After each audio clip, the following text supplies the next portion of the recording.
Have you ever noticed how some businesses look busy, active, and full of customers, yet they suddenly shut down without warning? Many times the reason is simple. They misunderstood their inflows and outflows. The business felt like money was always coming in, but they didn't realize money was leaving even faster. This confusion is what makes cash flow so important to understand. Let's break it down in a way every beginner can follow. Cash flow has two major sides: cash coming in and cash going out. First, cash inflows. These are all the ways a business earns money. The most common inflow is sales. When a cafe sells coffee, that's an inflow. When a software company gets paid for its monthly subscription, that's an inflow. Service-based businesses earn inflows whenever clients pay for completed work. There are also other inflows like interest income, investment earnings, rental income, or money received from selling old equipment. Think of cash inflows like water flowing into a tank. The more reliable sources you have, the easier it is to keep the tank full. A business with multiple inflows, like sales, subscriptions, and small investments, usually stays more stable than one that depends on only one source. Now let's talk about cash outflows. These are the expenses every business needs to survive. Salaries, rent, software tools, raw materials, internet bills, packaging, shipping, electricity, and taxes all fall under cash outflows. Even small things like cleaning supplies or website hosting count as outflows. And don't forget unexpected costs, such as repairs, urgent replacements, or sudden price increases from suppliers. Cash outflows are like holes in your water tank. If the holes are bigger than the water coming in, the tank starts to empty fast. That's why understanding each outflow is so important. Now let's go one level deeper. There are two types of expenses: fixed and variable.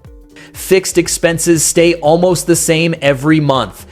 Examples include office rent, salaries, internet bill, software subscription fees. These expenses don't change much, even if you make more or fewer sales. Variable expenses depend on how much business you do. Examples include raw materials, packaging and shipping, marketing campaigns, transaction fees. If your sales go up, these expenses usually go up. If your sales drop, these expenses drop too. Here's a relatable scenario.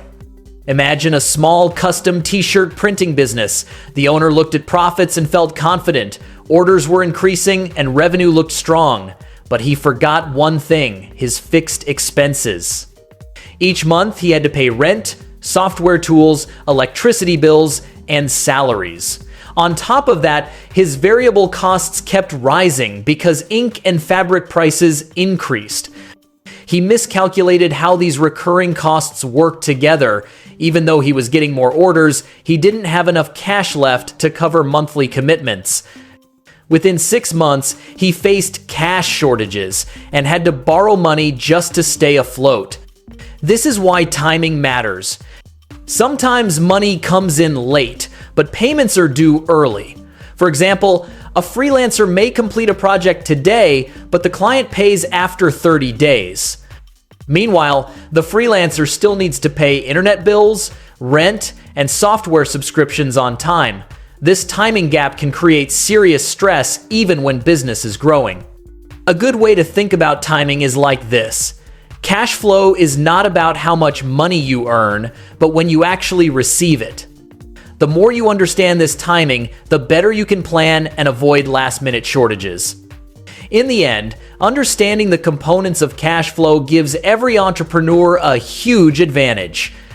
Knowing where money comes in, where it goes out, and when it moves helps you make smarter decisions, stay prepared, and avoid unnecessary financial trouble.